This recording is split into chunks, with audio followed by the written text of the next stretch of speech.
Hi, I'm Larry King, and you're watching Coping with COVID, a special series brought to you by PositiveVoices.com and the International Positive Psychology Association. My co-host is Dr. James Pawelski, professor of practice at the University of Pennsylvania, Positive Psychology Center, and founding executive director of the International Positive Psychology Association. James, tell us what we're in store for today. So these are unusual days as things are changing rapidly in our societies and in our communities. We're being asked to stay at home and try to stay safe. And so what we thought we would do during these days is to reach out to some of the leading researchers who have spent their lifetime studying what helps people to thrive, what helps people to do well, even under difficult circumstances. And I'm really delighted that today we get to talk with a great colleague and friend of mine named Jane Dutton. Jane is one of the founders of the field of positive organizational scholarship. And positive organizational scholarship looks at business and the business environment to see what can go well, both in terms of the organizations themselves and also in terms of the employees, people working in the business environments, how can they flourish? So Jane is a co-founder of the Center for Positive Organizations at the Ross School of Business at the University of Michigan. She's also the author of over 10 books, and she is the Robert L. Kahn Distinguished University Professor Emerita of Business Administration and Psychology at the University of Michigan. So we are going to welcome Jane to join us. Great to be here in my kitchen. Jane, let's get right at it. Okay. We got most of the world at home. I know. What's your advice how you can be happy working from home? Well, Larry, that's a question that I think it's helpful to give people a simple framework that they can draw on as sort of a different set of resources for helping them be happy, but also engaged and resilient and healthier at home. And here's what the framework sort of suggests, is you can bet on 3 different sort of buckets of contributions to our thriving or being happy at work. One is positive connections, and we'll talk more about that, I think, in the interview. So how do I, in the course of my day, have more of these higher quality connections? The second is positive emotions. So how can I design my day or walk through my day in a way that actually gives me more moments of positive emotions? And the third is positive meaning. So how can I think about myself? How can I think about other people, situations, and the organizations of which I'm a part in a way that calls forth, again, more resources from within me. All right, what about the other side? What about those essential workers who can't stay home? They have to go to work. Don't they have a lot of anxiety? They sure do. And I think the first thing is to not deny the conditions they're in, and for them to honor the fact that they're experiencing great uncertainty, sometimes fear, sometimes anger and anxiety. So rather than deny or smush down those sorts of feelings, you want to think about honoring or labeling those, but at the same time, trying to, again, work with your thought processes, work with your experiences in the course of the day that call forth strength from within in ways that allow you to not just endure, you know, the conditions that you're in, but possibly have at least moments of thriving. So the same things would apply that I just talked about. Like, how can I think about myself, not just as a grocery worker, but actually someone who's providing the essential food for everybody to live better during this time? That would be an example of trying to tap into positive meaning.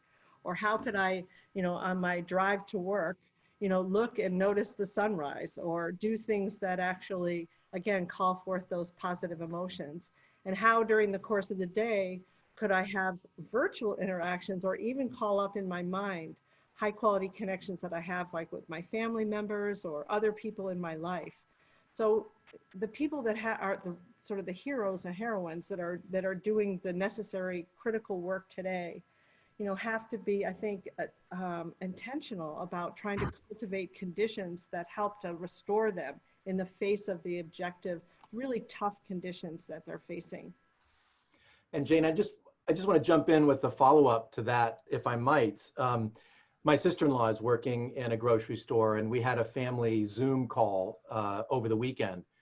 And one of the things that we did was we expressed our gratitude to her because she is putting herself in harm's way to be able to keep the rest of us fed. And in a few minutes, you might be able to hear it, but in a few minutes in the building where I'm located, where my house is, my apartment, every evening, we go out to the balcony and we clap hands, we bang pots and pans, and we thank those folks who are on the medical front lines. So if you hear that in the background, you'll know that that's what's going on. So, so this expression of appreciation, is that a part of what you're thinking of with regard to the positive emotions piece? Oh, definitely.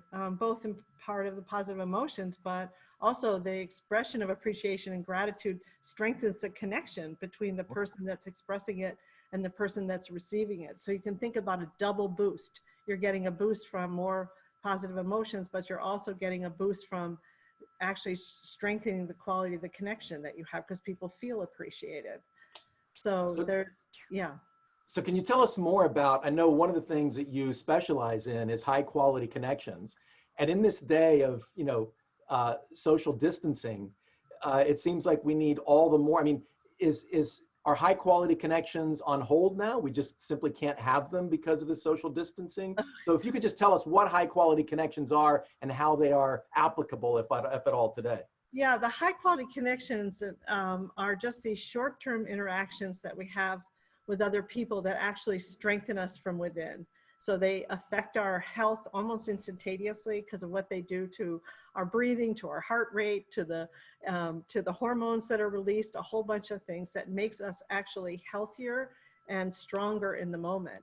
At the same time, they change our brain and the way that we're thinking so that we actually expand our capacity to think, we become more resilient. They do, I mean, it's really stunning what these short-term interactions do. So even a wave 6 feet away from your neighbors, if you actually are intentionally looking at them and you have the moment to both give each people a boost by being in a higher quality connection.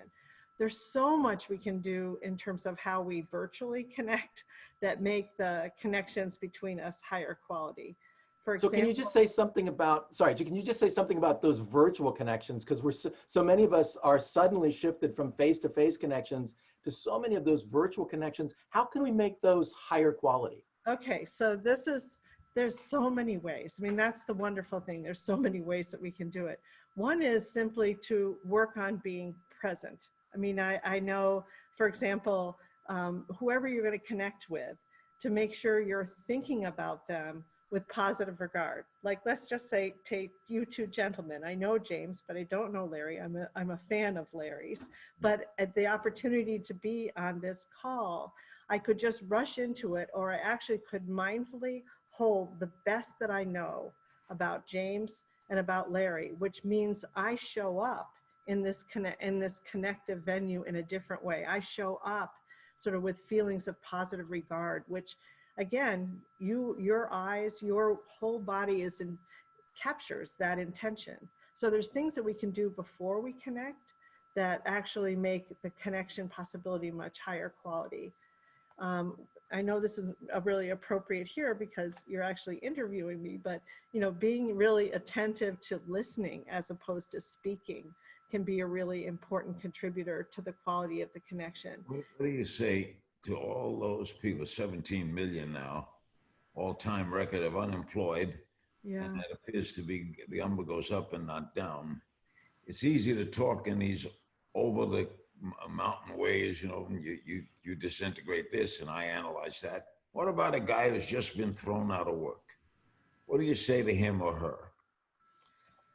Well, again, partly it's about, I study compassion and what calls forth compassion. I mean, part of it is just being with that person, being willing to be present to the pain and the other kinds of despair and lack of control and all those things that person is. So part of what we learned from our studying of compassion and healing in workplaces is sometimes people don't have to solve it. They just have to be with the person, and they have to authentically be with that person, which can be really uncomfortable. I mean, think about, so what do I say to that person? I say, in a genuine way, I try to be a really good listener to their situation. I try to resource them as much as I can by, helping them find contacts or what other kinds of social and emotional support that I can find for them. And I do whatever I can to help them gain some sense of control, which research would suggest is one of the most important predictors of letting people persist in job searches, which can be so discouraging. What do you say to the what do you say to the boss who has to let them go? I'd say that not all layoffs are done the same way, and that the way that you lay off a person is hugely consequential, not just for the person who's been laid off, but for the people that are remaining in the organization.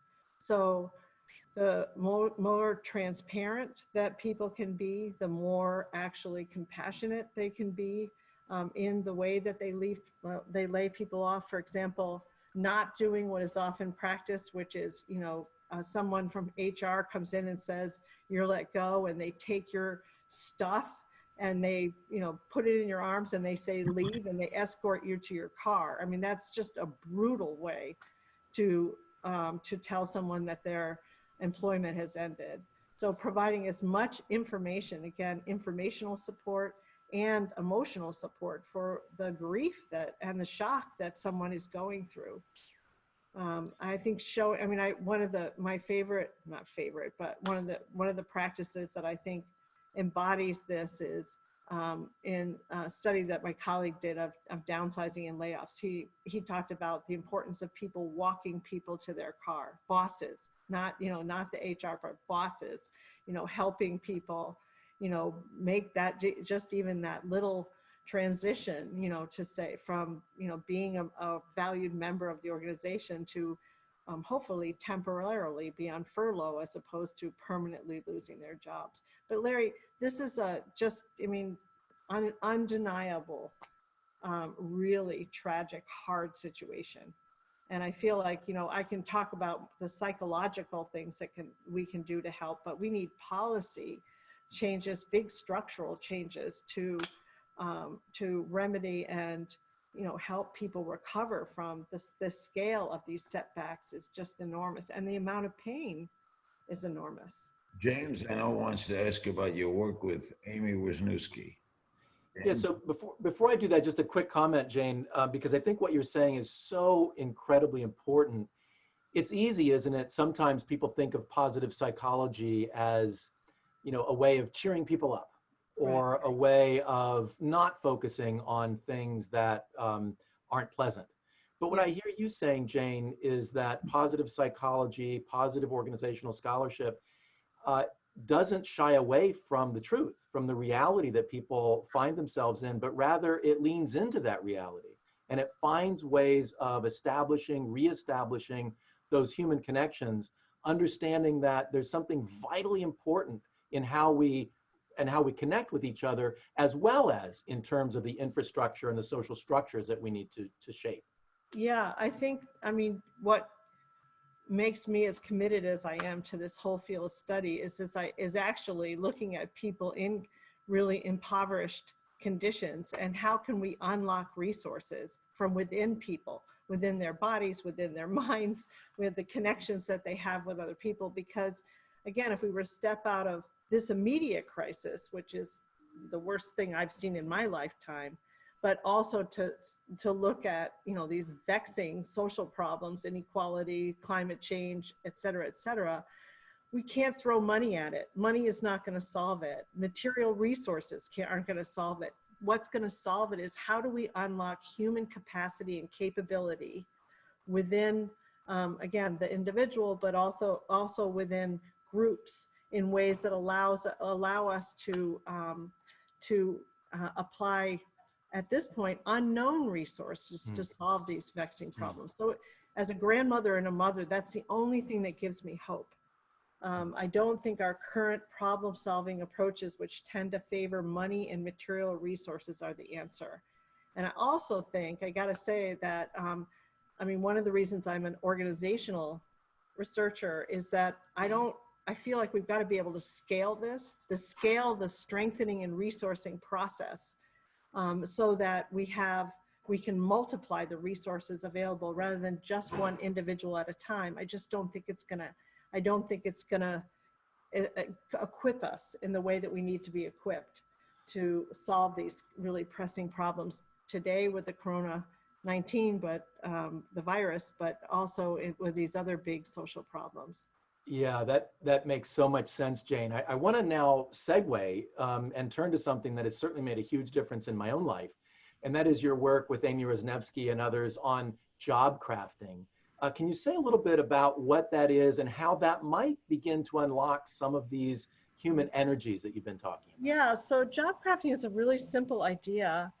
And it's the idea that people have some degree of control over how they actually execute their work. So they may have a formal description one way, but what they actually do in the actual doing of the job, it can be really different, especially at the margin, which actually affects, again, people psychologically and physiologically so that they become more engaged and committed. And as you know, James, with the work with Amy, it started with the hospital cleaners that we studied at the University of Michigan. And we watched how, again, they had very tough technical job things they had to do in the course of their day. But they would, at the margin, change who they interacted, particularly with the patients and the patients' families, and how they described cognitively what they were doing. So not all, but a significant number of the cleaners saw themselves as major contributors to the healing mission of the hospital and saw themselves as caregivers and healers, which was very motivating for them and committed them more to both the work, and they went above and beyond. It was life-changing to learn from them about how you could craft that kind of work. In these times, do good leaders almost rise to the top? I'll give an example of my friend Andrew Cuomo, Oh, governor of New York, who has become a symbol of what I would think is good leadership in a time of real trouble. yes. How would you describe that, and why are there so few of them? Oh, well, I think, I don't know. I mean, I think actually places like business schools where I teach sometimes perpetuate the wrong model of leadership. So that's a confessional tale. But I feel like, I mean, I think everyone's watching your governor and the amazing job that he's doing. And I think he's embodying two things. One is a leader who is very much in command of the facts and control, and he's taking control. So you really feel like you can put your trust in him. At the same time, he shows kind of an emotional intelligence or a capacity to express care and compassion for the people of the whole state of New York, in ways that I think, again, what the research shows is we lean into, we are deeply attracted and actually resources by people who act virtuously. And he is acting with wisdom, he is acting with integrity, and he's acting with compassion. And that's a powerful combination for a leader. Why there are so few of them? There's a lot of reasons that research would support about. That means not all the good ones rise to the top, and some of the people that rise to the top don't really belong there. Yeah, you're not kidding. There's a good example. At the top of the list, we don't have a good communicator. Yeah. In times of leadership, you look over history, and times were really bad when Roosevelt took office and said the simple phrase, the only thing we have to fear is fear itself. Yes. And that led to his almost whole presidency. Yeah. No, I mean, it called forth the best in people. And even, Queen Elizabeth, I mean, her speech, this week was also, again, a stark contrast to some of the other kinds of leadership communications that have happened. And it's not just a missed opportunity, but again, it depletes people as opposed to lifts them up and resources them from within. Well, People have incredible capacity and capability. I mean, that's one of the things that I love about studying organizations. Why is it that in some grocery stores, as opposed to others, people describe, I become a better version of myself by being part of this group, or I see strengths and capacities in myself that I never imagined that I have. can That is you can you fantastic. can you teach a cormoship? Can you teach someone to be a good leader? I think we all imitate behavior that we admire. And so part of it is putting more fantastic examples of leadership in front of students so that they can imagine and see they can imagine possibilities and they can see concretely the practices or the behaviors that people exhibit. I mean, I'll give you another person that I mean, it used to be in business schools, you would actually give people models of all these leaders who were messing things up. And the problem solving, job of a case analysis was to, tell that leader how to do things better so they could improve. And students weren't getting exposed to leader after leader. They come in different, in different forms, but that are truly excellent, that call forth the best in people. And one that I really love right now is Satya Nadella. He's the CEO of Microsoft. And if you're not familiar with him about how he does what he does, with 110,000 people at Microsoft, it's really admirable. So I think we're all watching the governor. The governor of New York right now, I think has really been the one that everyone is watching. And again, we will imitate. We're born to imitate that which looks good. And so that's a major way that he's already having huge impact. James? Yeah, and Jane, just to piggyback off that, it seems to me that there's a kind of rising to the occasion that many people demonstrate, some really in an exemplary way. And I know one of the definitions of leadership within positive psychology is helping to empower others to be their best selves. And if that's your definition of leadership, you're going to show up in a different kind of way than if you have other priorities about promoting yourself or something like that, right? And I just think about the rising to the occasion, both at the leadership level and then also at the employee level. My brother works with clinics to treat with opioid addicts. And so he's been talking about the challenges that they have in these times and how some of the folks working in the clinics just kind of seem to think that others should, some of the clinicians perhaps, like, well, you've got to take care of me in some kind of way. Whereas others realize, the bus has been going down the road, the bus is broken down. Like the bus is not going to keep going the way it normally has. So I feel like that rising to the occasion, it's kind of related, I think, to job crafting. You realize, what is it that we're about here? We're here to take care of these clients. We're not going to be able to do it the way we had been doing it. We're going to have to shift and change in alignment with the ultimate goals that we have of helping people, or in the case of leadership, empowering people, right? Oh, well, we have a phrase like positive organizational psychology. That sounds very fancy. Break it down for me, Jane. What does that mean if I have positive or organizational psychology? How do I use it? Well, it's again focusing. Positive organizational psychology is just changes your line of sight and looks less at how do you use organizations to solve problems, instead looking at how do you design organizations that call forth greatness, both in individuals but also at the organizational level. So it's a focus on how positive conditions, like the ones I've talked about, like how positive meaning or positive emotions, right, are not just nice little things. They actually are critical fuel for human excellence and goodness. And so again, the organizational lens, it focuses not just on work organizations, but organizations of all kinds that have structures, that have routines, that have networks. And it looks at how can you scale conditions in organizations so that probabilistically, a lot more of the people will be, again, becoming better versions of themselves in service of the organization, but also in service of others. Can you give us a routine recommendation? One routine. Well, okay, first moments matter. First, a rule of thumb in any organization is the first moments of a new experience are really consequential for what unfolds. So I would say, look at routines around the beginnings of things. So the routines, a really important routine is how people are brought into an organization. Or a really important routine is how people are brought into a conversation like this.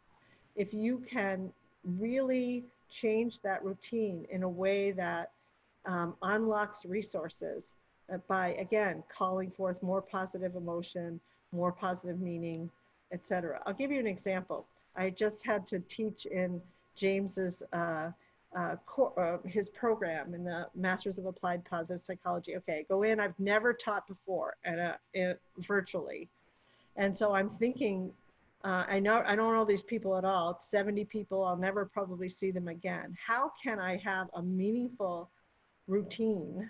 How can I enact a routine for how I come on board into this group in a way that strengthens not just me so I can do my sort of quote unquote best teaching, but is actually going to leave everybody better off. And for the first time in my life, I've been a professor for 40 years, I wrote a letter to the class. I wrote a letter to them that was pretty personal. It was intended to be personal so that they could know me before I actually began and did my 3-hour thing, so that we're already in a different state of being able to connect and strengthen each other.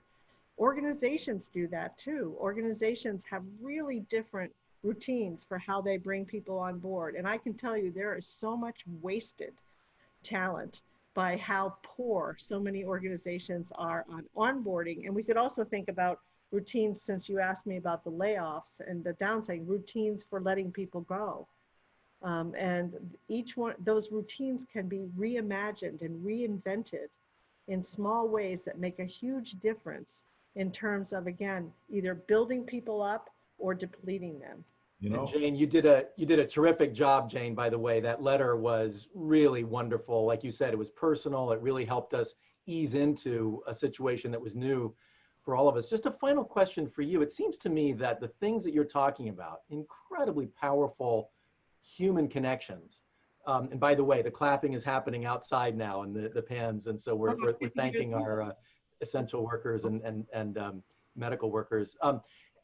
It seems to me that these are such important aspects when you think about high quality connections, job crafting, these routines and so forth. There's such important aspects of workplace environments, but those are also just parts of general, ordinary or everyday outside of workplace environments, right? How can, these are things that apply to our lives regardless of where we find ourselves. Would you agree? Yes, totally. I mean, I think one of the, families, you could think about families as little micro organizations. You could think about, neighborhoods are actually getting more organized than they were before. So yeah, I think the power of the connections is twofold. One is, what does it do to the people who are in that connection?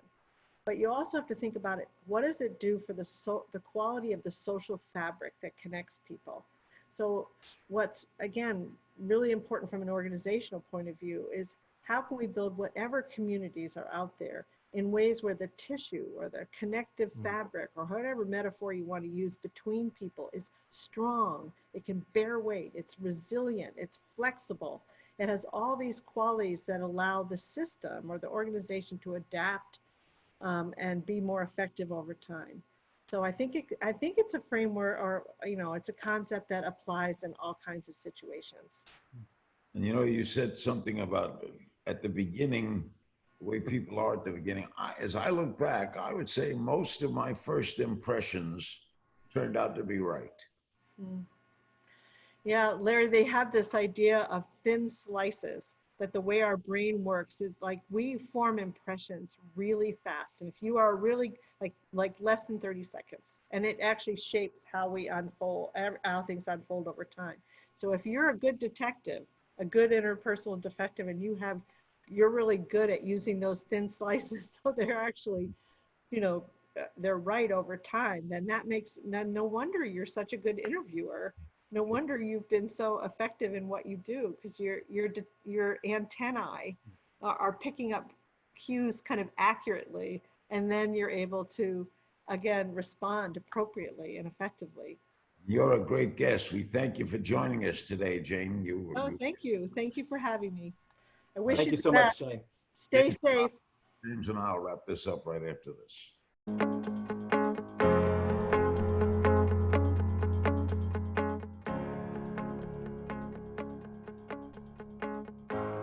Welcome back to our Coping with COVID special. We just interviewed Jane Dutton, a world authority in positive organizational scholarship.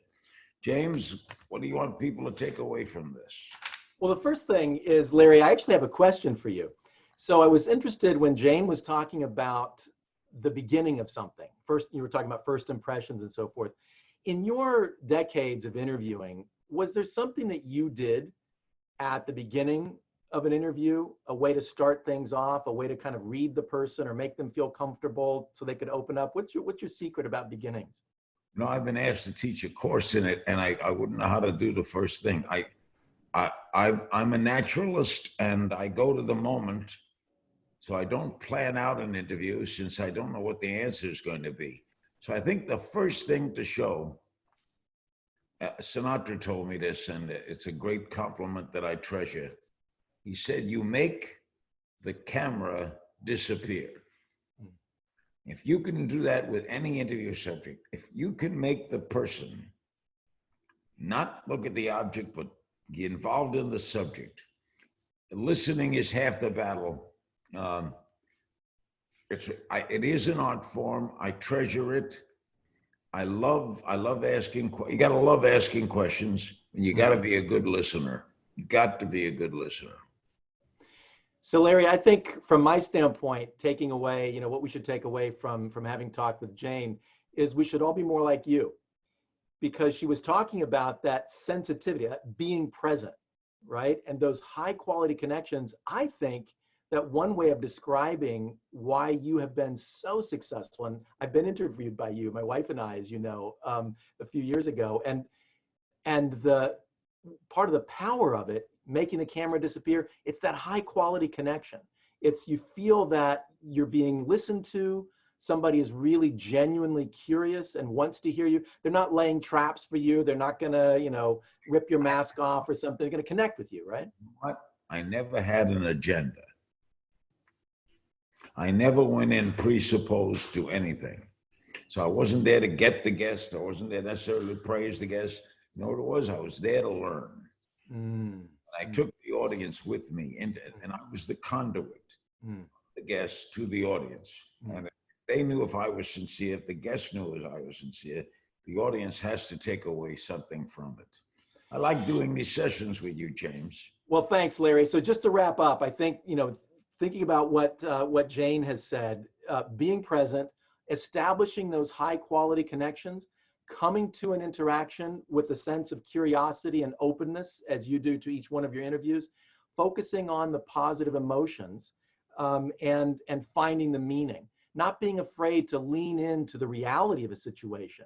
And so if somebody is doing well at work, you can talk about that. If somebody's not doing well at work, you can talk to them about potentially doing some job crafting, shifting some things around. If they've lost their work, you can lean into that conversation, embracing them, supporting them, and being with them along the way, offering them that human connection. Larry, it's always a pleasure to do this with you. I love it. Thank you so much. All right, take care.